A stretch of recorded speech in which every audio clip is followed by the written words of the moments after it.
I think we're all set. I'm just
Committee meeting to order.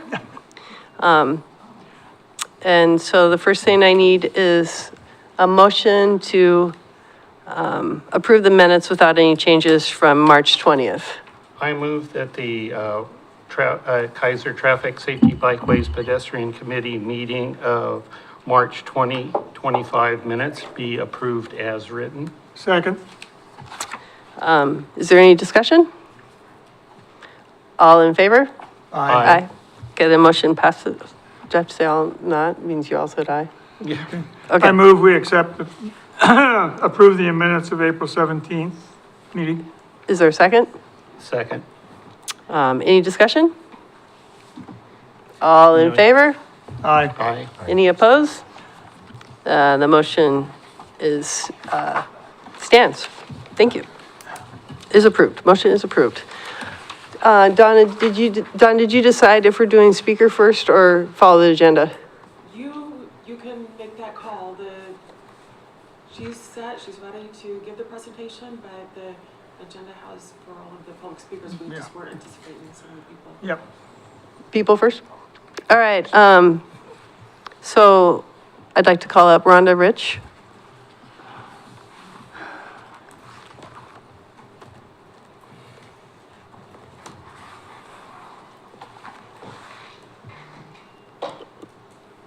Good evening, Chair Lamb and committee and staff.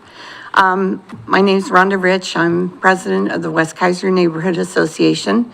We had a meeting on May 8th, and Kathy Hill, Dave Fagan, and Jean Lorenovics came to our meeting and expressed their concern of traffic speeding on Manbrin Avenue. So I just want to say that we are here as a neighborhood association. What needs to be done, we want to help these people, and they're going to testify. So, Okay, thank you. So do they want to come up in group or one at a time? I think one at a time. Okay, thank you. And Kathy Hill may want to come up first, because she is kind of leading the charge here. All right, so we'll jump. Okay. Thank you, Rhonda. Kathy Hill, would you like to come up? I don't normally jump around.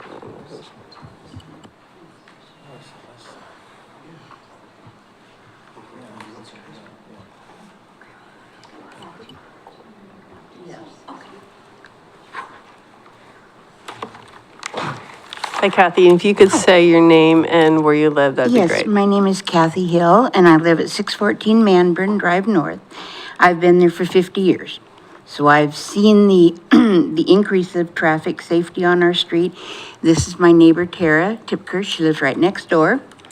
And what we're so concerned about is, over the last 50 years, Manbrin was just a little residential street.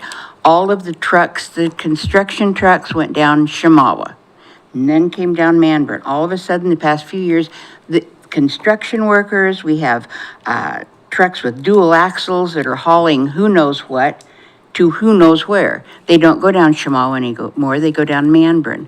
They're tearing our street up, and nobody goes 25 miles an hour. And there's only one speed sign down near River Road, right as you turn onto Manbrin, that shows the speed is 25 miles an hour. It's the only one that's there. But even if we had another speed sign, I don't know that anybody would follow that. We've been told before that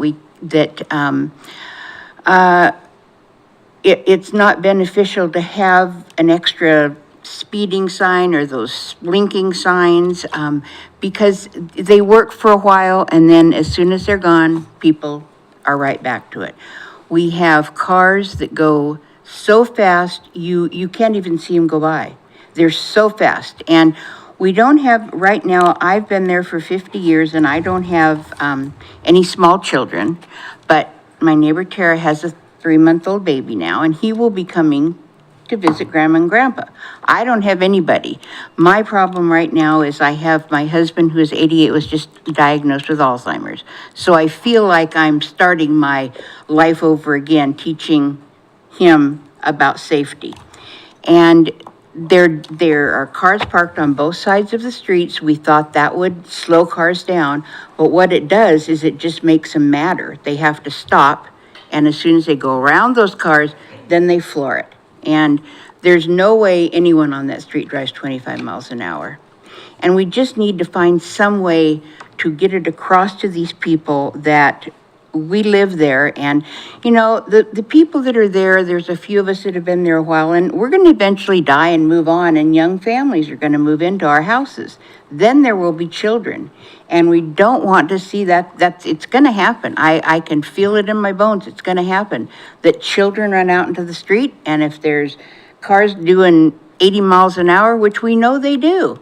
We've been told cars aren't made, don't go that fast. They just sound like they're going that fast, but they are going too fast for that street. It's a residential street, and we just want to have some way to slow these people down, and we don't know what else to do except come to you and ask, you know, your opinion, what can be done. I know there's a huge speed bump over on Cummings, and we know that a speed bump isn't the answer. But we just need some information as to what we can do to slow these cars down. Does someone want to address that? Well, do we have more people who want to talk on the same issue? Yeah, these are all my people from Mandarin. All your people, well, that's nice. All my people. We passed out flyers, and look they all came. Yeah, I So think we exciting. should listen to them first before we answer. Okay, so. Okay, Tara's gonna talk. She has the Thank you, cute baby. Kathy. Thank you very much. She has a cute baby. Thank you for hearing our concerns this evening, everybody. We really appreciate you taking your time. I'm Tara Tipker. I live at 604 Manbrin Drive North. As Kathy said, we're neighbors. I've lived in the neighborhood for 30 years, and our neighborhood is like a family. We have all been together. My kids call her grandma and grandpa. It's a very lovely area. I'm here as a longtime resident of our neighborhood, having lived there for over 30 years. I'm here because I'm deeply concerned about the significant increase in traffic and speeding along Manbrin Drive. Over the past several years, this once quiet neighborhood street has increasingly become a cut-through route for drivers looking to avoid congestion on River Road or make a quick exit to and from wherever they're going. Unfortunately, this has turned Manbrin into an unsafe environment for residents, pedestrians, and our pets alike. Even with existing stop signs at Manbrin and Rivercrest and Manbrin and Shoreline, drivers frequently speed through the intersections without yielding properly. On multiple occasions during my routine walks and runs, I have nearly been hit by inattentive or reckless drivers. And mind you, I'm wearing neon yellow, you guys. Like when I run, I am always in a neon color. I have also witnessed accidents and numerous near misses, and it's deeply troubling that this is happening in our neighborhood now. Because of these dangers, I will not allow my young grandson, as he grows up, to play in the front yard or ride his bike outside. Something that makes me really sad, because my children were able to play safely in this neighborhood when they grew up. They rode their bikes, they skateboarded in the neighborhood, they just were able to use rollerblades or whatever it was to get around. And people paid attention to the kids at that time. It is frustrating and heartbreaking that my grandson will not be able to do this as the environment's unsafe. It's a carefree experience my children loved, and I cherished watching them grow up in this neighborhood. I respectfully urge the city to take some action to address these issues. I actually don't know what it is. I just know that it's really concerning. With Grandpa walking with a cane now and he falls, somebody could not pay attention and he could get hit. With our pets running, I know that pets are not but at the same time, people don't slow down. There's a new family that recently moved into the neighborhood, and they have 2 little boys, and they're at the beginning kind of Manbrin, and those little boys ride their bikes across Manbrin back and forth, and their father is watching them, but they could be hit so easily. It's going to take one time because this family is new to our neighborhood and doesn't understand the safety issues regarding it, and it's deeply concerning to me. I worry about the neighborhood in general, and as people use this as a thoroughfare, and I don't know how how to address that issue. But we have more traffic on Manbrin than we ever would see on Cummings or even Sunset. And it's very concerning that we can't figure out a way to slow traffic down to make it safe in our neighborhood again. Could I say one more thing? When the Kaiser parade was Saturday, I was out walking my dog because we didn't go to the parade and we walked down to Rivercrest. And cars in Kaiser, I don't know why they feel they need to get someplace so fast. But these cars, when they couldn't get out of Kaiser, because they shut the streets, they're like caged animals. They would just run and then they'd stop and they'd look, and we go down here and they'd turn here and then they'd turn around and come back and look at me like, I don't know what they think I'm gonna do, but they were just like caged animals until the street was open. And I don't understand why people have to get someplace so fast all the time. It's not just morning, it's not noon, it's not night, it's the entire day. There are people going up our street so fast and I don't like it. We just need to know what we can do. Thank you. Yes, thank you Thank you. very much. I appreciate you coming and sharing. And so, David Fagan, did you want to come up next?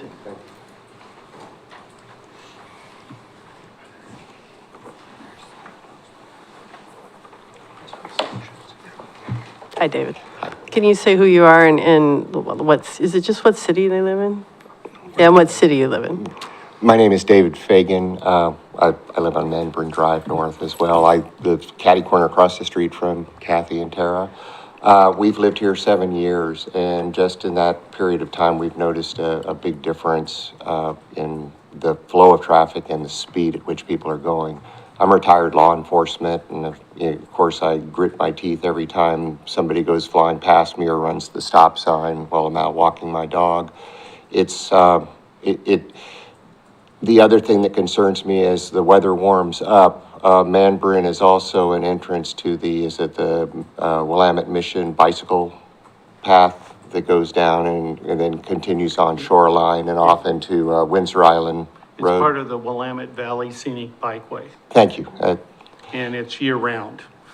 But we see a lot of bicycles, and my concern is with all the bicyclists coming out as the weather warms up that, again, it's just being former first responder and law enforcement, I am very concerned about what's going on as far as the speed.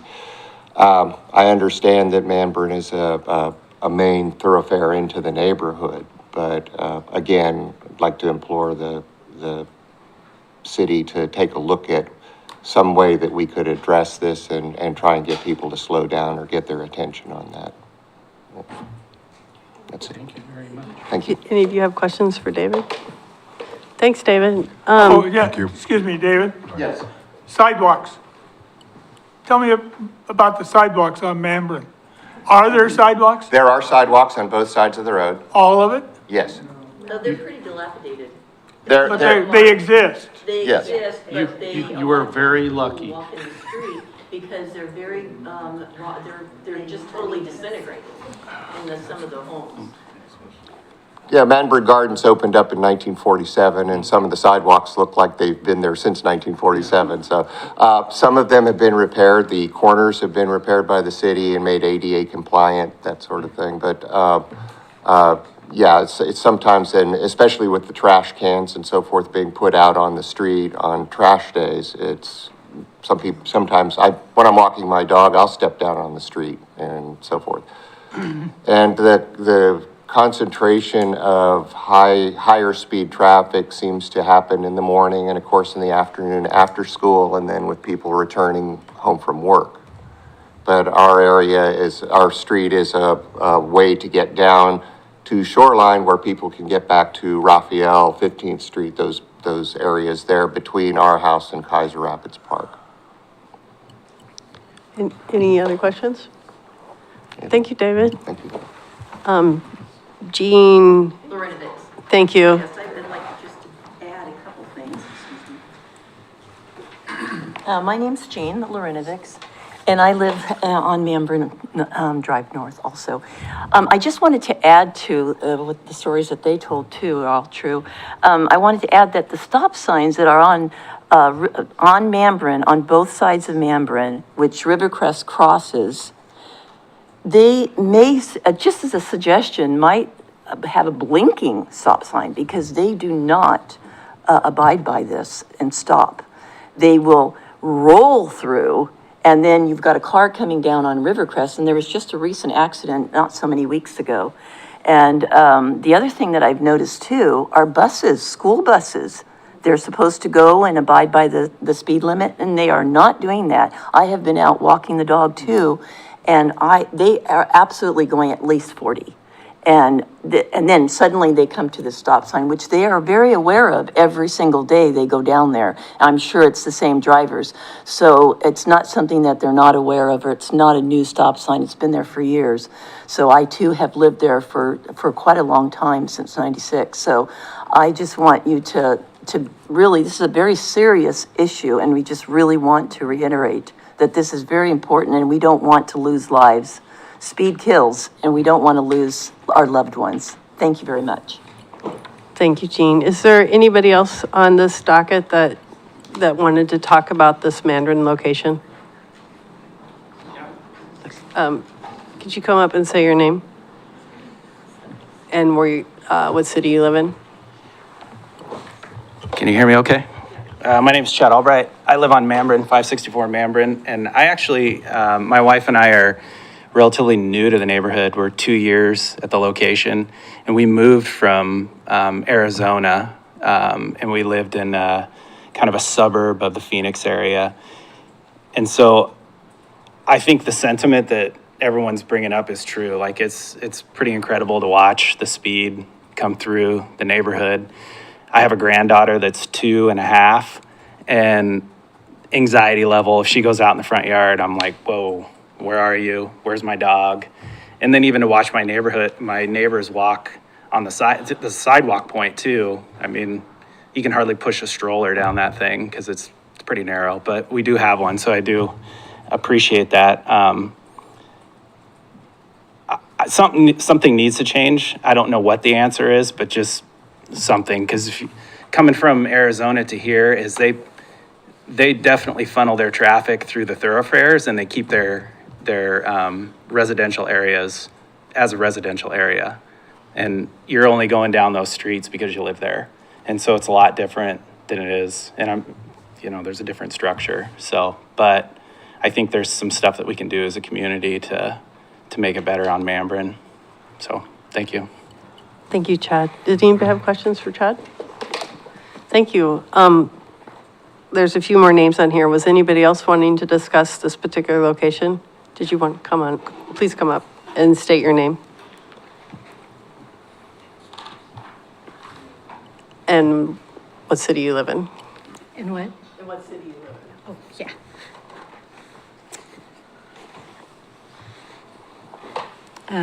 My name is Joan English. I live at the corner of Manbrin and Rowan. I appreciate everything that's been said. I would like to first say I've lived in Kaiser for close to 30 years, and I have so appreciated the council and what you've accomplished from year to year. The police force and the fire force, I just cannot tell you enough how impressed I am with how much I feel the city of Kaiser really desires to have a safe place, a beautiful place, a fun place for its citizens. So my concern has come up with, in the recent few years with the increased traffic. Because I live on the corner there, either backing out or trying to back into my driveway is terrifying. And even when I'm part way pulled out, backing out, the car sees me backing out and they're speeding so fast, they do not put on the brakes. They just try to maneuver around me. And in the process of doing that, if there was anyone stepping out into the street as that was happening, they'd be killed. So I am concerned about that. As was said with the children, I'm concerned about the kids. I'm concerned also with the increased number of electric cars. As you step out onto the street, you cannot see the oncoming cars, nor can you hear them if they're electric. So those are issues too that I just wanted to express. So thank you very much for the efforts you've made, and I'm sure you will come up with a solution. Thank you. Thank you. Thank you for sharing. Is there anybody else that is talking on this? So, would you like, Oh, go ahead. Counselor Shaney, Starr, Counselor Starr? Thank you, Madam Chair. Could I get a show of hands, even if you already spoke tonight, can I get a show of hands of how many people are in the audience for the issue of speeding on Manbrin Lane? I'd just like to get a number. So 1, 2, 3, 4, 5, 6, 7, 8, 9, 10, 11, 12, I think. Is that what I'm counting? 12? Okay, great. Thank you. Impressive show. I appreciate that. And I think that compels us to have a deeper conversation. Thank you. I'm going to, can I take a minute and respond? We've talked about this, and if you don't agree with me, you can always tell me to shut up. One, regarding the sidewalks, it's the responsibility of the homeowner to keep the sidewalks in shape. If there's a place where it's bad, if you don't want to do it, call me. Got a lot of people mad at me already. I'll walk down your street and we file a report with the planning department, the code enforcement, and they will come out and double check that I was telling the truth, and they will send them a letter and give them, I think it's 90 days to fix it. And if they don't, the city fixes it and puts it on their taxes.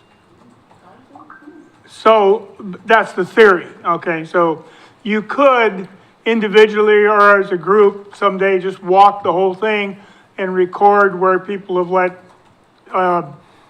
bushes grow over to where you can't walk through the sidewalk's crumbling, whatever. If you don't like it, file it, and each one should be per lot. Don't say like this block is crap or something. That won't help. That's one. Two, we as a group here have asked the city to reduce the speed limit in your neighborhood, actually all residential neighborhoods in Kaiser, to 20 miles an hour. Now that doesn't speak to enforcement, but that is a move we've made. Now, whether or not the city agrees with that, that's kind of out of our hands. I sympathize with you. The other thing is we've just spent 2 years creating a process for exactly what you're doing tonight, a paperwork process. It's called the Neighborhood Traffic Management Program. And we could help you, if the neighborhood association is there, they have, fill out the form. If you need any help, give me a call. It's not that bad.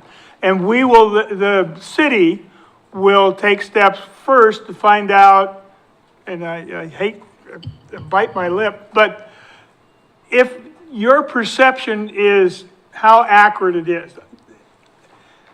My wife and I get in fights over this because one is because I have a much better judgment of speeds than she does. That's what I keep telling her.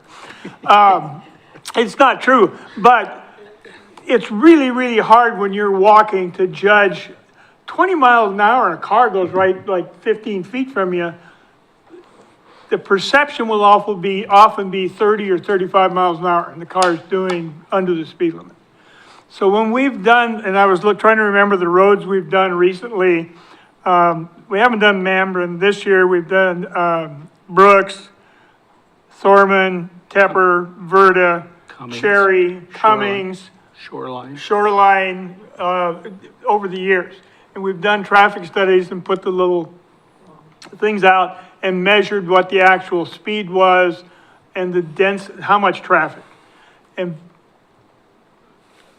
it very often doesn't agree with the perceptions of everybody who lives there. and it puts us in the bind. Like I said, I appreciate, you want everybody to slow down and be careful, but the perception of it is, we need some hard data. So when you fill out that form, we give it to Public Works and the Police Department, and we, get some data that we can work with, how fast people really are going. Now, with that, we can make recommendations to the city council about some, it goes to what we call stage 2 with Public Works about what we can do to slow people down if there's a real significant problem. That's there, and we're willing to help anybody fill that form out to get things rolling. The other thing, and I was thinking about this weekend, you don't like what you hear from us when you get done, you can go directly to the city council. I'm sure they're excited to hear from you. At that point in time, I would suggest you have some options, what you're asking for. I would suggest you don't start out with a speed bump or a speed table. That's kind of a low priority issue. If you're interested, I put this out last night, I guess it's on our website. It's a list of 35 traffic calming things you can do. And they range in price from, like for Mandarin, probably $50,000, $100,000, down to maybe 500.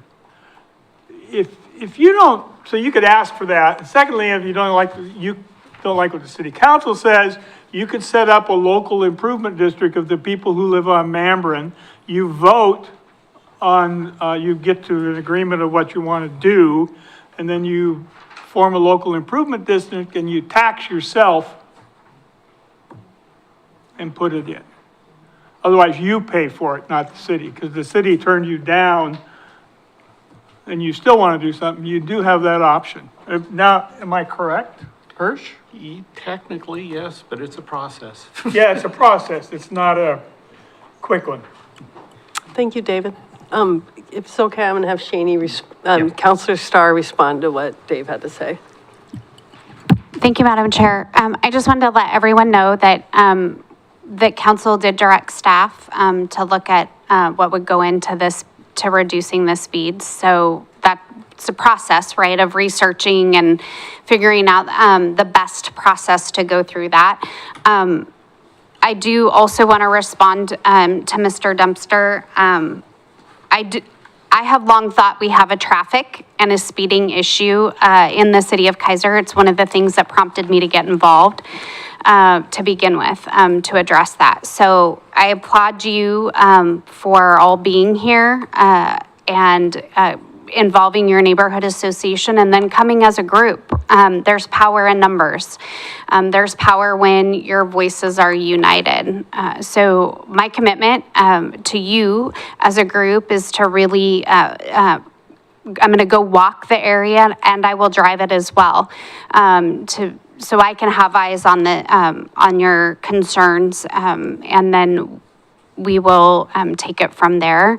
And I may want to reach out to a couple of you to talk about what I saw versus what you're seeing, and just, try to understand the gravity of the situation. But I want to thank you all for coming, and I know Rhonda and Carolyn will be following this issue and regularly following up with us as council members to see how we can best get your concerns addressed.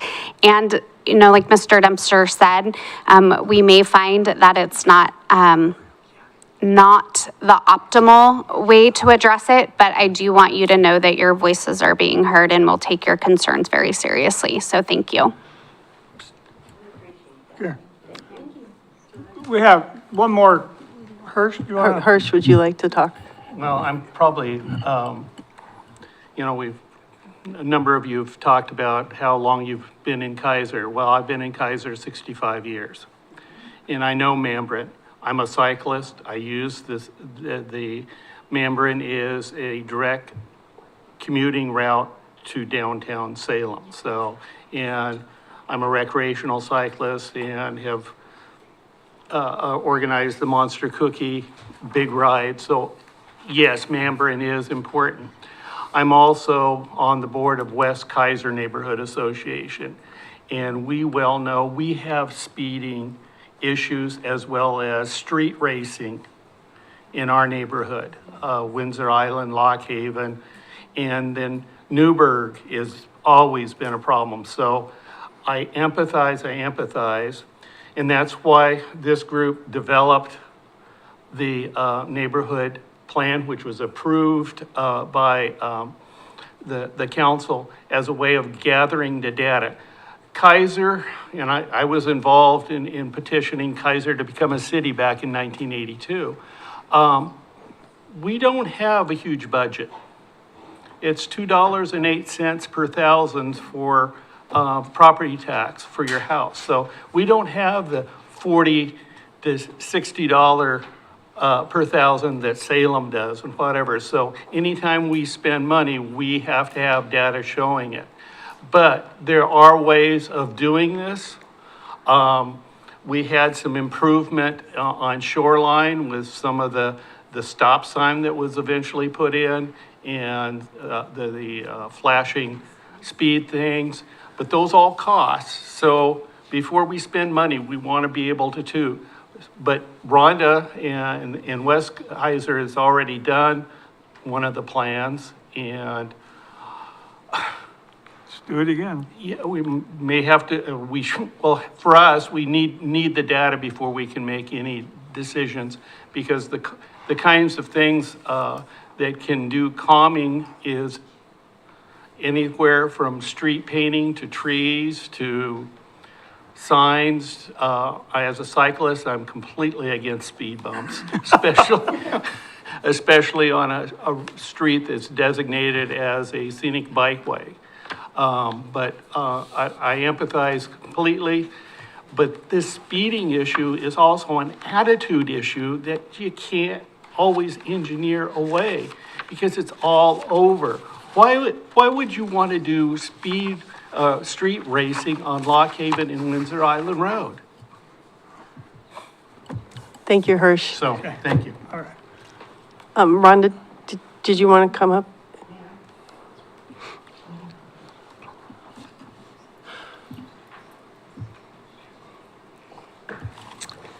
Okay, so the neighborhood traffic management process kind of came into play after we did the Shoreline and the Cummings projects. So I just wanted to clarify, so do we start with this application and have Kathy be the applicant name? I believe the neighborhood association can be the name. But it can be an individual too. Okay, so maybe we'll just partner with her.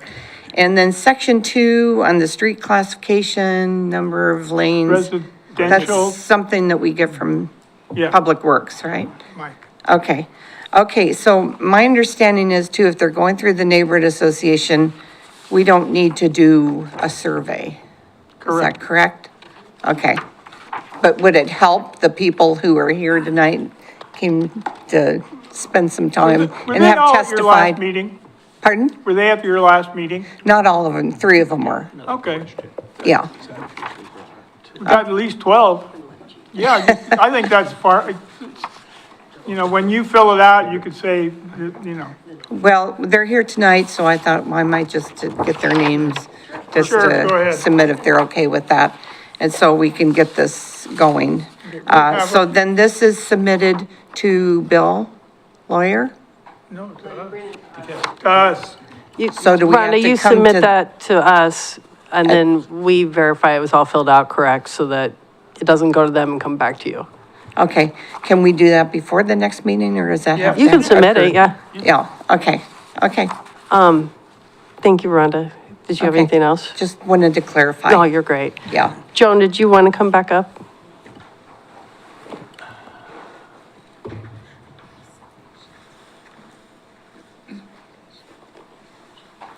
I just wanted to mention, I'm curious, would there be any way to estimate the amount of revenue that could be generated from just giving tickets on Mandarin in these high-speed times. I can respond to that. You'll generate some income until it works. Yeah, I Then understand. but to keep it working, you generate zero income. Sir, I Because understand. nobody violates this. Sir, I understand that. I just thought in the meantime, every bit of revenue for the police department, I would think, would be worthwhile. And then the other part is, as you're looking at this whole issue, there are key times when the traffic is the highest. And then there is a lull in the day when it goes back to kind of the old Mandarin. So I would hope that that would be evaluated too, and that we really look at the high-speed times. So thank you. Gina, Joan, I'm going to let Officer Powell respond to this. Oh, okay, sorry, sir. Yeah, I've been trying to get in because I think this is probably more in my purview than even where we're at today. I think we could, I have some ideas that may be able to solve and keep a lot of people from doing a lot of work. First of all, I want to say that when I do, granted, I'm the only traffic officer we currently have in Kaiser. I think in the near future, our second one will be back from patrol for staffing reasons. But, so with that, I have to do all the crashes and hit and runs and parking and everything else. So when I work speed on Mandarin, I typically am slightly just to the east of your locations, when I gathered from your addresses. I'm about the little dog leg is where I will sit, typically watching River Road. Because what I'm seeing is the traffic is higher going west than it is east. Coming from a higher speed road, you will have the habit of going at a little higher speed into a residential home. So just because you may not see me in front of your residence, doesn't mean Mandarin is being ignored. Granted, there are a lot of other streets that I will sit on. What I would suggest, and here's first of all, like you mentioned, if today, tell me I will give you 4 hours of my time on, you pick the day, you pick the time of your peak times. Sure. And I will be in uniform, but I will not make a single traffic stop, because as soon as I make a traffic stop, everybody's gonna slow down. Yeah. So as long as you guys know that, and I will sit in somebody's driveway with you present, because if I'm there, I want you there. And I will take notes of every single car, count every car in each direction with the speed. And that's real-time data of 4 hours of your chosen peak times. If someone will volunteer a residence that I can hide a bike, and we can sit there, I can use a laser, and nobody will know we're here, so nobody's gonna say, well, it's only on this day, and they seeing you. I'll volunteer my house. Okay. Okay. But you have to be there with me. Who's throwing? Okay. Who's gonna throw in what?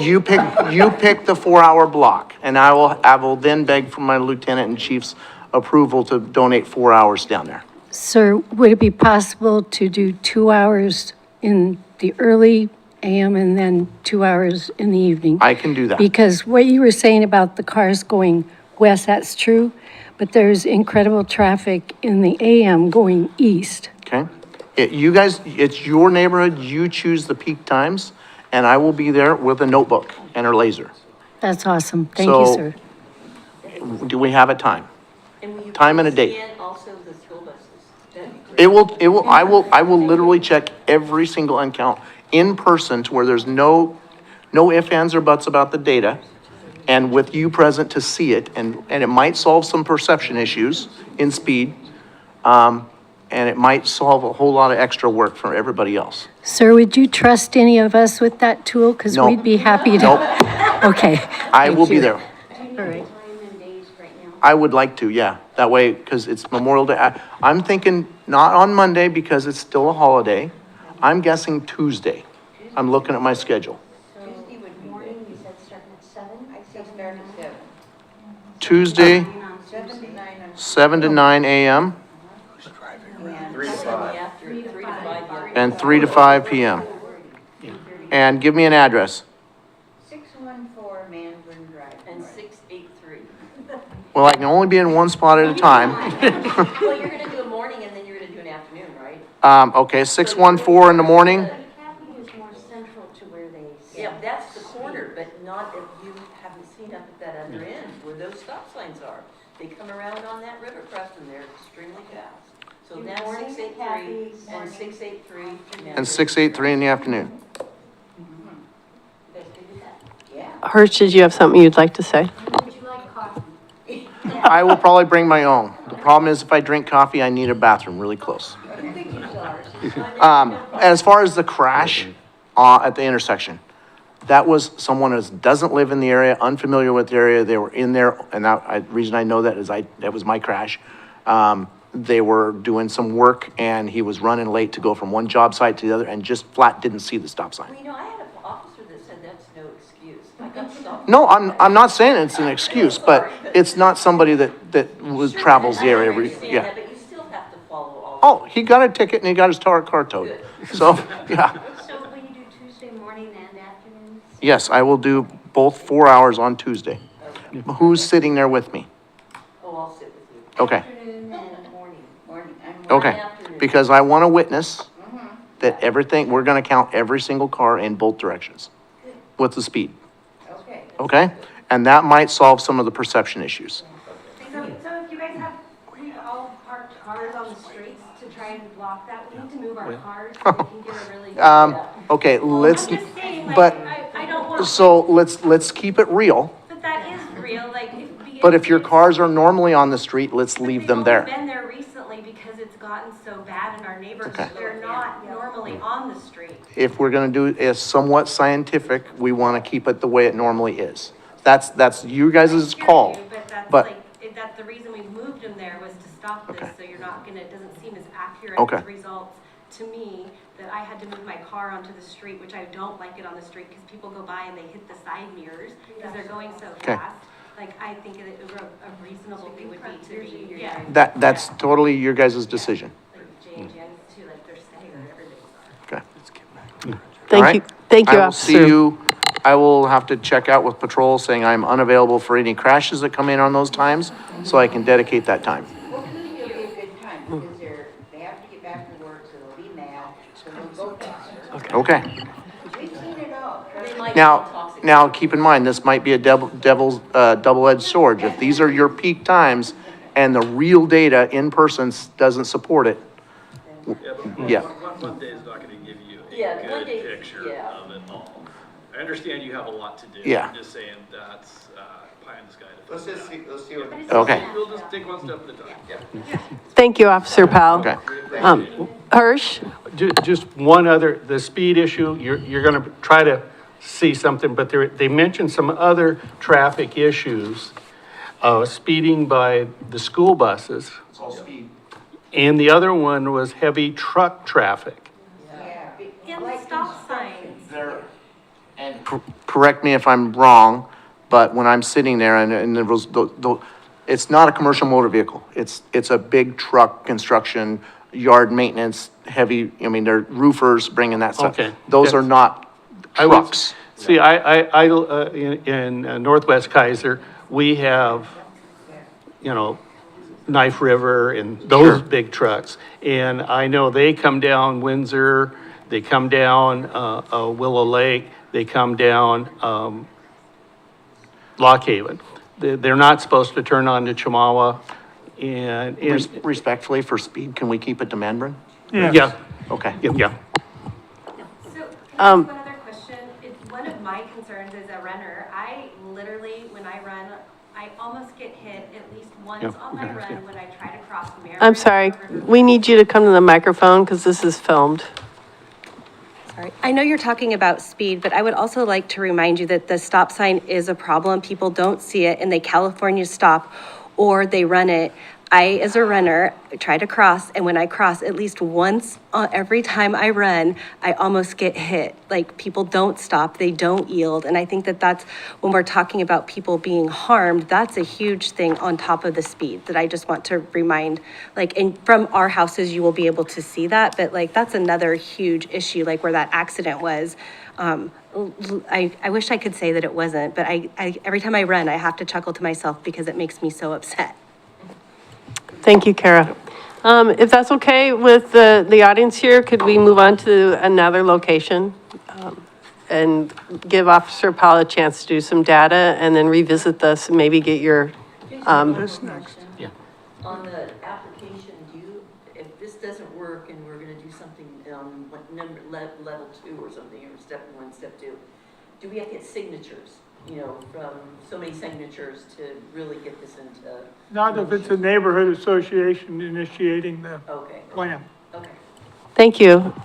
So is Evelyn Roth would like to come up and talk? Oh, you were part of that group. Okay, Tara Parker? She already talked. Oh, I thought it was Kara, sorry. Richard? Whatever she said. Okay, and then, is this Mark? You're good? All right, that's everybody. We need to get to the next, What, hon? the gal that's waiting. Okay, for- so at this point, I'm sorry, David? Yes, one other comment. Can you come up to the mic, please? Just one other comment, Mr. Dempster, you were talking about the sidewalks. The sidewalks, we use them, and that's not really an issue. It's when you're crossing, the street, because it's, you have a lot of short streets there, and you're crossing through intersections. That's where our concern is, but Okay. we don't have any concerns about the sidewalks right. particularly. I'll stay home. Thank you. Thank you, David. So today we have a guest speaker. This is I'm sorry. I walked in a little late and I didn't get a chance to. Oh, Would you like to come up and state your name and what city you live in? I forgot. Rachel Navarro from Kaiser. So one thing, I'm from Alder. I do appreciate Officer Powell. We've seen you many times this past month on our street. Oh, on this off, I didn't see that, I wasn't at home. I do appreciate you. Oh, probably. I do appreciate you coming often this past month. But I do think we just need to figure out something with the school because I don't think that you don't have to tell the cars all the time to be like, keep on going, you can't park here, you can't park here. There has to be some other solution because you have other jobs that you need to be doing. You don't have to come every day at 4:00 or 2:20 to tell the cars you can't park here when there's a sign that says you can't park here. So, yeah, I just don't, I appreciate everything that you've done, lately this past month, zipping by, telling everyone to keep on going. So, Is there an individual that wants to respond to this? I'll at least respond because it seemed like it was more for me. The only issue, it is literally a citywide school issue. Yeah. And I, as a police department, I don't know of a solution. Yeah. That's, from our standpoint, just because I don't think citing our way out of that is ever gonna solve the problem, meaning citations. I don't know where or when people decided that they have to pick up all their children every day and sit there for hours to do that. I don't know. That was not when I was growing up. So I don't know. It's a culture thing, I guess. I don't know. I don't know. And the thing that it becomes hard for me as a parent is that I have a child in Head Start. And so the bus cannot pick her up because it turns on, I think it's like BB and then goes on Arnold and it can't fit through there. And so that's where it runs into an issue where they have already stopped as of last week to say, we're not gonna pick her up right, yes. And so we have gone through this since last year. So like we've came up with a solution and I would pick her up on Brooks. And then they're like, we're gonna start picking her up at the house. And as of last week, they said, we're gonna stop bus transportation because we cannot get the bus to go through. It stops at the stop sign and then turns and goes on BB to go on Arnold to make their rest of the trip wherever they go. And so it's like, I'm not gonna argue with the school because there's 2-3 more weeks left of school. And then next year she goes to kindergarten, which I can walk her. But still, this is not fair because those cars park there and the buses cannot get through. And so, I mean, this is literally the reason why I'm here bugging every month, because the bus cannot get through and the cars parked there.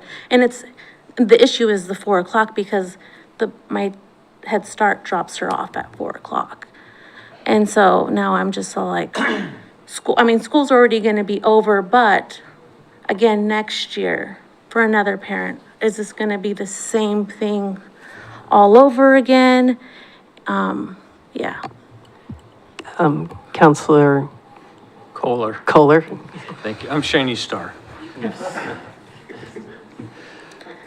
Ms. Navarro, thank you for coming. That also is a safety issue. If there's a fire, you can't get a fire truck down there either. Yeah. So there's a number of things that we need to consider and really examine to figure out how to solve that. But I've been a liaison for the Southeast Kaiser Neighborhood Association for quite a while, and we've met with Chief, we've met with a whole bunch of people, and there is no real easy solution. So we'll continue to look at that. Yeah. Thank you for coming in, and thank you for keeping us informed on this. No problem. Hopefully, we can come up with a better solution. Thank you. Thank you again. Okay, at this time, we have a guest speaker. We're having a presentation by the city's engagement council, Ellen Palmquist, and her colleague, Maria Verno. Welcome. Hi, everyone. Thanks for having us this evening. Thank you for your My name's patience. Ellen Palmquist, and I'm a director with Currents and West. We're a public engagement and communications firm. I'm joined by my colleague, Maria Verano. Maria, you want to pull up our slides? I have a brief presentation for you tonight and want to ask you a few questions. The city's in the midst of planning some engagement for the upcoming transportation system plan. Maria, just this, okay. Does this need permission to share screen? Yep. We just gave it to you. Thank you.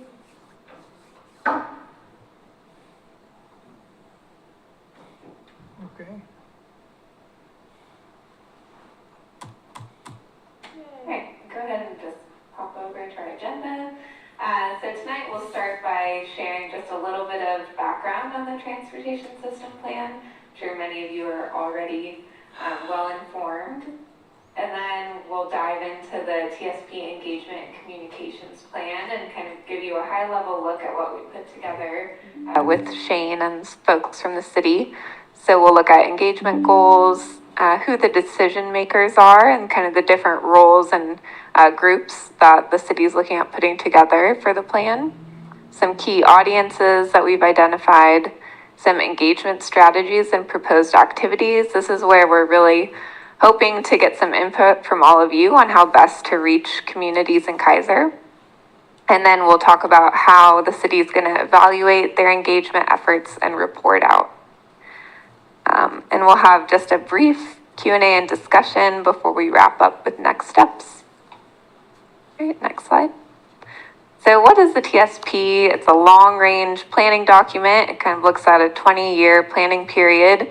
It's really seeking to create a comprehensive and connected transportation system. Kaiser needs a TSP to meet a lot of the state funding requirements. And the last TSP was updated in 2009. There were some minor updates in 2014, but the last real substantial update was 2009. And the timeline the city's looking at for this round, they kicked off with their technical consultant in April this year, and it's looking like the plan will be finalized by August 2027. So it's a long process. Next slide. So we worked with Shane to develop some high-level engagement and communications goals. This will really guide the engagement efforts with the public and kind of gives the city more of a purpose with their engagement. So the first goal is to really meaningfully engage the public, interested parties, and underserved communities in the planning and decision-making process. So thinking of creative ways to get folks involved and to get some input from the community. The second goal is to share information about the transportation system plan update and how to get involved in the process broadly and with specific groups. The third goal is to offer different opportunities for community members to participate and address some of the barriers that may hinder folks from engaging, especially those for underserved populations. And these goals also really tie closely with some of the state's goals for engagement as well. And the final goal is to use community partner and committee input to inform the plan and to share back how input was used with the public and those engaged in the process. So it's really important for the city to close that feedback loop to let people know how their input was used and how it was meaningful. Okay, next slide. So looking at engagement and communications roles, the ultimate decision maker in this case is Kaiser City Council. They will be making that final decision and adopting the transportation system plan. There will be a core team. The project team will be made up of city staff, the technical consultant, and that they will work closely with ODOT, folks from DLCD, and partner agencies like Chariots, City of Salem, the county. And then at this time, the city's kind of figuring out what exactly the input structure will look like, but they're thinking of having a project advisory committee. This would be made up of some community folks and people with more subject matter expertise. And then finally, community, as I shared, there will be broad engagement effort for this plan. And so how will all of you be involved in this effort? Right now, the city is thinking about scheduling quarterly briefings or periodic briefings to really keep you all briefed on the status of the transportation system plan and to provide opportunities for your input. And they'll also likely share information and engagement opportunities, ask you to share those with your networks and your communities to get that broad engagement. Okay, next. So we took a broad look at Kaiser and tried to identify any parties that might be interested in the transportation system plan. This spans from city committees like you to commuters, folks that might be traveling between Kaiser and Salem, to local disability organizations, social service providers, folks with interests in bikes and pedestrians, trucking, rail, and freight interests, and those underserved populations like low-income folks, people of color, and others. Thanks, Maria.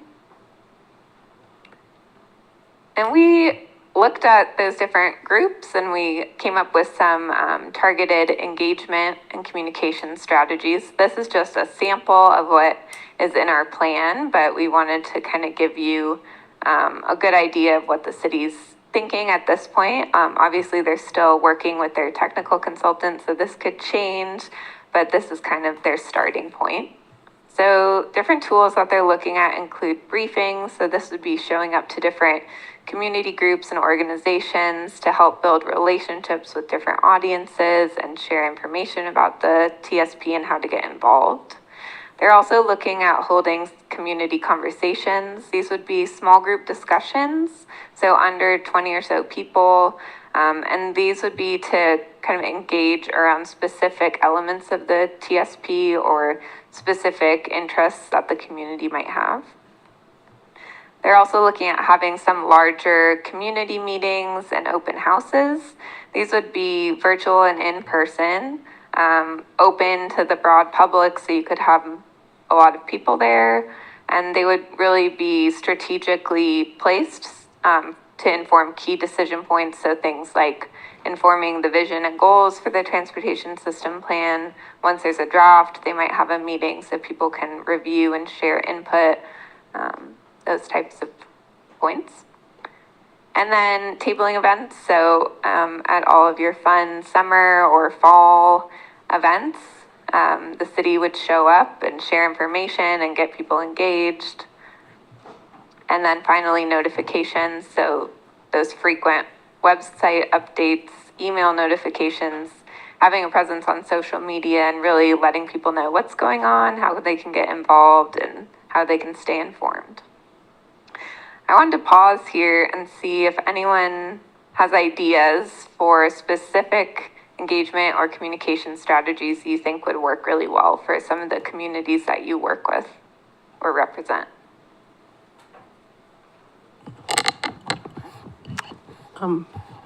Did you want to talk, Hirsch? I just wanted to emphasize, back on your list, you didn't really have Salem Kaiser schools, and Kaiser's really proud of our schools, especially McNary High School, and traffic is definitely involved, and we've had students clearly involved on traffic safety and other issues, so we want them to be an engagement point too. Yeah, they're definitely on our list. We just have them listed as educational institutions. So don't worry, we made sure they're there and have some ideas for different ways that the city could engage with the school district. Thank you, Hirsch. Is there someone else that has a suggestion on how to communicate? David? Yeah, this might be a little facetious, but I would suggest that you have some meetings in the local taverns. And I know it sounds funny, but you know, I've got more information about complaints sitting out at the pub at 5 o'clock. People get real talkative by about 5:30, so just saying some way to get to the regular people. And yeah, that's a great idea, very creative. We have an open house at the Kaiser Brow. Yeah. Anybody else have a suggestion? Oh, sounds what you have, it's pretty comprehensive what you have there. If any of us come up with a different suggestions, we'll pass it on to you and Shane. Okay, great, thank you. Well, we'll keep going. One other little thing is, please don't rely on texting and emails. I noticed when you had the flaw in doing a survey on the internet is you have a really restricted response group. And so you really have a difficult time having any faith in the results you get from something you gathered on the internet. Yeah, so having those different communication methods like newspapers, I know your local newspapers well used, and radio and that type of thing. Okay. Well, let's keep going. So I talked a little bit about what the city's thinking of doing for engagement, but how are they really going to measure their success and understand if they met their engagement goals? So the city will track a few different things, including website and social media views, emails and comments received on the transportation system plan. They'll track who's showing up to events, and if they do a survey, how many responses they get.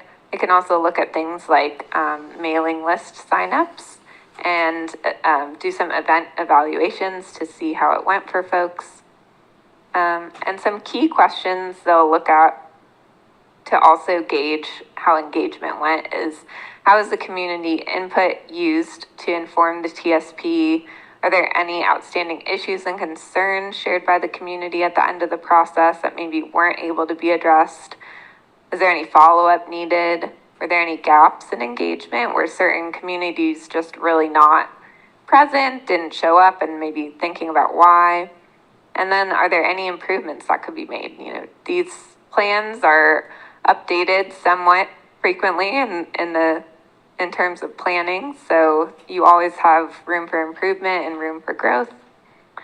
And then how will the city report out a final plan and outcomes with the community? So email, website, social media updates.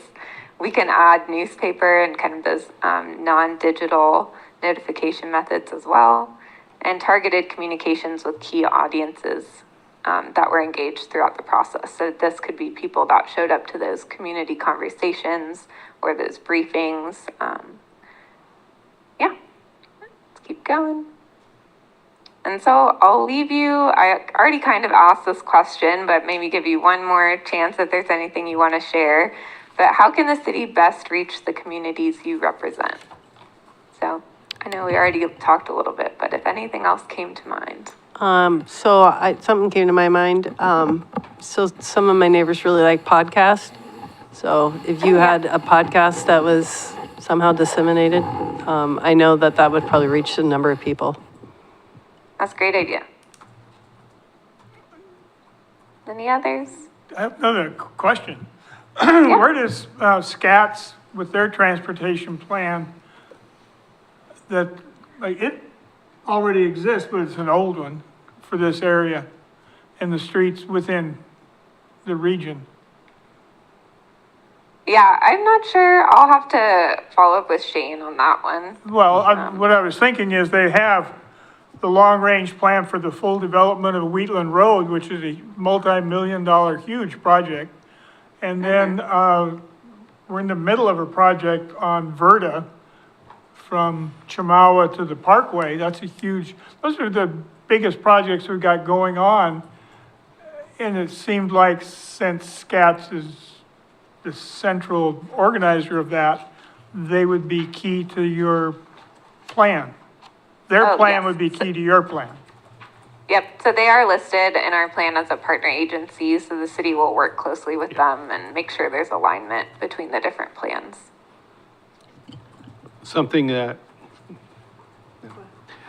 didn't mention yesterday, Marion County is also doing a rural TSP.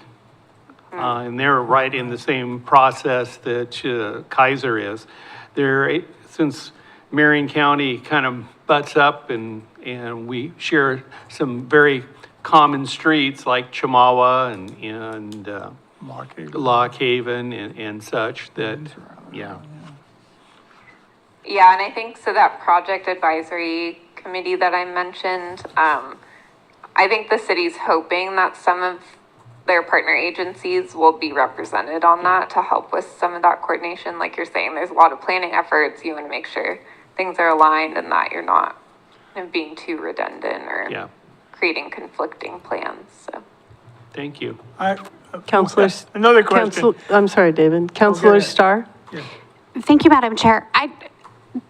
Ms. Wilson, I just wanted to make sure that the documents that were being shared on the screen are going to be added into the online meeting packet.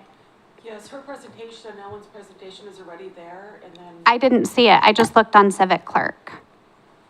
Unless, Let me look. I didn't look at the right meeting, but I looked at our meeting packet and it wasn't in there. Yeah, it wasn't in the meeting packet. I had got it after I published the packet. Okay, so where is it then? I just want to make sure people, if they're listening at home, is it the written comment or okay, so if people are looking, it's under written comment. Yes, thank you. Okay, perfect. Module that I could put it under. No worries. Okay, thank you. Hirsch, did you have something you wanted to say? No. David Dempsey? Yeah, one other, I'm not sure exactly how it fits in with this. I noticed that there's another move again to expand the urban growth boundary in Kaiser. The last two planning groups, even one that was about 7 years ago, said no, but they're doing it again. If it seems to be critical to any transportation plans is whether or not during the existence of this plan, the urban growth boundary is going to be changed, because if they're going to add 500 homes to the north out in the farmland, or replace the Irish gardens with apartment buildings, that changes everything. And changes the way the roads are to be used. It changes the whole use of River Road and the I-5 intersection. And you have major roads to be improved, such as River Road, out into the new, quote, Kaiser, probably out past Brook Lake Road. So does the city council or whoever it is have to make that decision before we start? It seems critical to it. If it's all right, I'm going to let Councilor Starr respond to this. Thank you, Madam Chair. Just to clarify, we're literally just having conversations about whether we should consider expanding the UGB. So it's not a plan. It's not a decision that has been made yet. We are seeking the input of our community to do that and trying to gather information so that we can have a robust conversation with a variety of voices that have contributed to the input before we make a decision. So we're not planning to do that. We're just gathering information. We're planning to make a decision whether to do it. Otherwise, we wouldn't be doing anything. But it's critical to the whole plan, unless, is it a plan that we can chuck in 2 years? David. Start over? So David, I think that's an excellent question, but it might be something we just ruminate on, like. Well, it's critical. But I mean. Okay. Okay. Ellen, is there something else that you would like to share with us or ask us? Nope, that was it. Really appreciate all your time tonight and your input, and I know Shane will keep in touch and make sure you're all engaged throughout this process. So if any follow-up questions come up, feel free to reach out to him or, yeah. Thank you. Thank you very Anything much. Thank you, Marie, too. I appreciate your presentation, and I'm excited to see where this goes. Yeah, thank you. Take care. Thank you. Okay, so sorry. Oh, a written one. Okay, so inside our packet is an email regarding a location. The Tepper Road one? Yes, Tepper Lane. So it says we are experiencing ongoing issues with the constant speeding and parked vehicles obstructing visibility, which make it difficult and dangerous for residents to safely navigate the streets, especially with the increased traffic from nearby cul-de-sac of duplexes. I live near 2 schools and many children live and play in this neighborhood. It's important that we work together to ensure a safe environment for them. I've attached a letter outlining concerns and possible solutions, and I'd be grateful if you'd share it with this committee. Okay. So on the back, do we want to individually read this and address it, or do you want me to read it out loud? Just enter it. Sorry, Madam Chair, you can just enter it into the record, and if you want, you don't have to read it on the record, so. Okay, so if we could just enter this email into the record of what the concerns are. And then I believe we would encourage this individual to talk to their neighborhood association. Is that what you would say, Hirsch? That's exactly. This is a Gubser Neighborhood Association. Temper Lane, the sections she's talking about is basically a dead end street. About 4 blocks long. So this would be a perfect area for discussion by the neighborhood association, which is, like I said, the Gubser neighborhood, about some ideas. And it sounds like there might be even, sounds like some of the speeding is their own neighbors, and there might be a neighborhood discussion that might be an answer. But I would suggest going through Gubser Neighborhood Association. Thank you, Hirsch. Do we just assume that she's watching this meeting, or do we send an email to respond to this? So, Madam Chair, I think we can do one of 2 things. We can either ask Ms. Wilson to forward it on to Greater Gubser, and also communicate back with the author of the letter, letting them know what follow through has been done and what next steps to do. Thank you, Councilor Starr. I like that idea. If you're willing to do that, Don, that'd be fabulous. Okay, so now we're looking at the spreadsheet. We're reviewing the projects on it. The first project is the Lock Haven River Road green paint for bike crossings. I'm not, honestly, I get a little confused. Do we talk about it or just go, nothing to talk about this time? There's really nothing to talk about because it was submitted to the Budget Committee. Michael submitted it, so it's in the process. I can give you an update. Okay. It did not make it through the Budget Committee and into the recommended budget Okay, so. to City Council. It made a mark, and we may be able to do it again in the future, but not this fiscal year. So we should make a note in this that its status is Denied by the budget, denied by budget review for next year.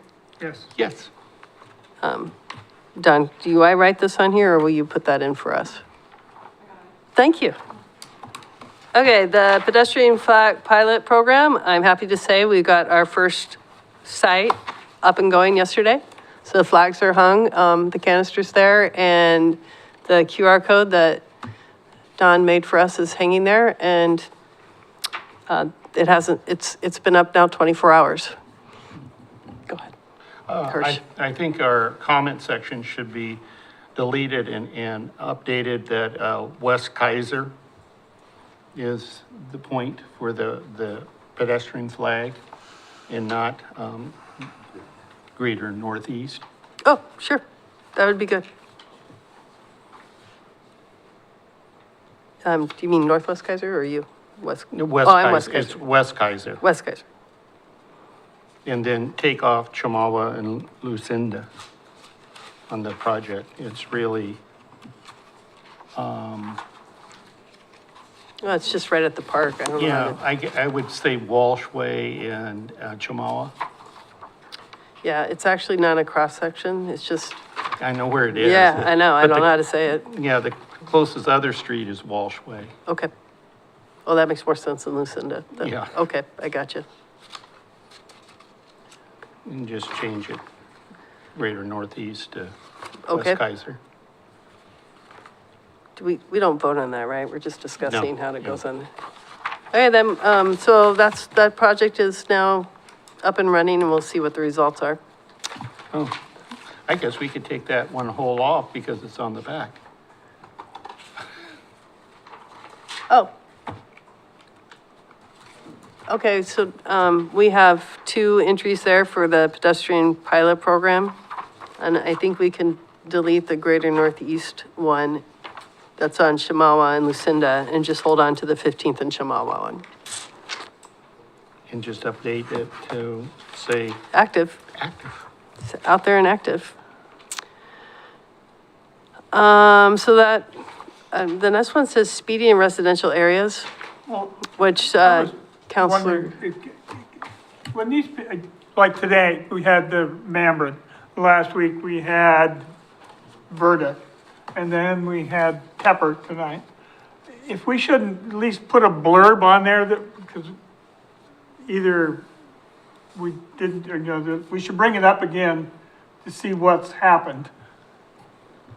David, I think that's a great idea, but I think we should do it after they submit the name, what is that called? The traffic?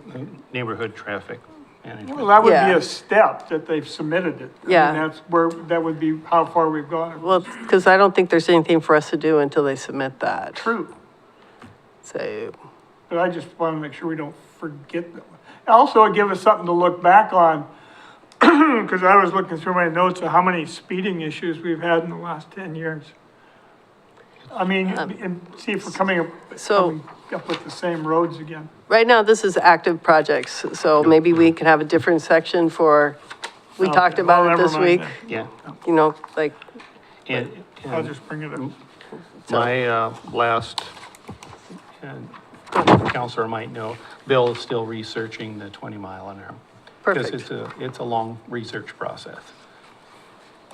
excellent. So then we're moving on to green paint locations, see list and packet and discuss. Well, it's nice. Do you have your little mic on? It's nice. I think it's a little bit of overkill, especially since we can't get the one on Lock Haven and River Road right now. I don't actually know what we're talking about. Like, I know there's a list of places we'd like green paint. Yeah. And I know that we have the one in location in particular that's also listed on here. So where did this larger list come from? From Michael. Okay. He went around and looked at areas, and some of them I don't think would be cost effective, especially if we can't get one that I personally feel is a higher priority. if we can't get the higher priority, we really don't need to discuss the others, because the green paint does cost. There's no doubt about it. So, maybe we should put this on the agenda for next time when Mike's here, so he Yeah. can explain what he wanted. It's a possibility that he just wanted to, like, 20-year range, get the idea out there. I think that was his thought, So, but, yeah. but I can't speak for you. Yeah, let's put this on next agenda. That moves us to committee member input. Mr. Dempster, sorry, I'm learning these things. I just call you all by your first names, Mr. Dempster. No, I sent that summary, I don't know what to do with it. I was more interested in being able to tell people or talk to people in a little shorter than looking at the native transportation plan. And that, when we can help them fill it out and so on. It was interesting that there are a lot of inconvenient speed slowing people down. And I was up in Portland, which I go back there quite often, and some of the things they've done, some of them legally and some of them they found out later they weren't supposed to do. And then I had a friend in San Jose in a private neighborhood. He and his neighbor got together and went out and bought, I forget what it was, a half-ton of asphalt and built their own speed bump. And it took the city, got really ticked off, but they had to come out. But it took them 6 months to come out and tear it out. But I thought that was kind of an interesting, but if you're willing to spend a little bit of money. Crazy. I don't recommend that, but. Yeah, I'm sure the city required they pay for the takeout part too. Actually, it was on a private road, so it was kind of interesting. Very interesting. Mr. Sangster? Hirsch? Yeah, just Hirsch. That's my father. Okay. A couple events that I am on the Marion County Rural TSP project, and it's, as the Kaiser one, we're still in the outreach stage, and these TSPs take several years. So they're figuring possibly completion 2027, 26, maybe. So I'm going to be involved in the Harriet Elementary in West Salem Bike Palooza. The PE teacher and the third grade teacher are putting on an event at that school to basically a bike ride with parents and to emphasize bike safety and stuff on May 30th. That'll be in the evening. And very early discussion with the principal at Kaiser Elementary to do a mini bike skills fair at summer school at Kaiser Elementary during the summer. Well, that's very exciting. So I want to help. Oh, we'll let you know. Okay. That's it for me. Mr. Lewis, I can say that name. No comment. I'm new to this, so. So, and I don't have anything to report either. So, staff report. Thank you, Madam Chair. Couple of things going on with Public Works. We worked with Highway Fuel here recently to bark dust Kaiser Station Boulevard. And Kaiser Station, we maintain Kaiser Station Boulevard. The rest of that development is under a property management. So every few years, we do clean up along there, and so that was taken care of. Then we went over to Horizon Ridge Court, and our storm guys repaired a storm line that Zipley bored through, and that was found through some of our TV work. We have a contract where we'll go through and TV our lines, and then we find issues with them that get reported back to us, and then we make repairs on those. So this one came up, our TV guys happened to be in the neighborhood, and they just saw where Zipley had punched through with their bore and then backed up. So we took a panel out and repaired that. Continued issues, dealing with them, dealing with complaints and whatnot. It's ongoing. We're handling it. There's a frustration there, as you can tell in my voice, but it is what it is. So Moving on, the parade went well Saturday. We provided a lot of traffic control and worked with PD, and they got all of that out. We had one issue, 60 cones were stolen off Lock Haven before Walry could get them in place for the parade staging, but, so that was one hiccup. Other than that, I didn't hear any other major issues, so, that's all I have. Thank you. I have one question. Hirsch? And it's both for the committee and for Public Works. June 18th is the Public Works event, correct? Does the committee want to have a safety table there? Or can we have a safety table there? Because we got a lot of bike safety and traffic safety information. I think so. Get a hold of, excuse me, Lana, or I can pass the word on, but, yeah, I think that'd be great. Excellent. 18th, got it.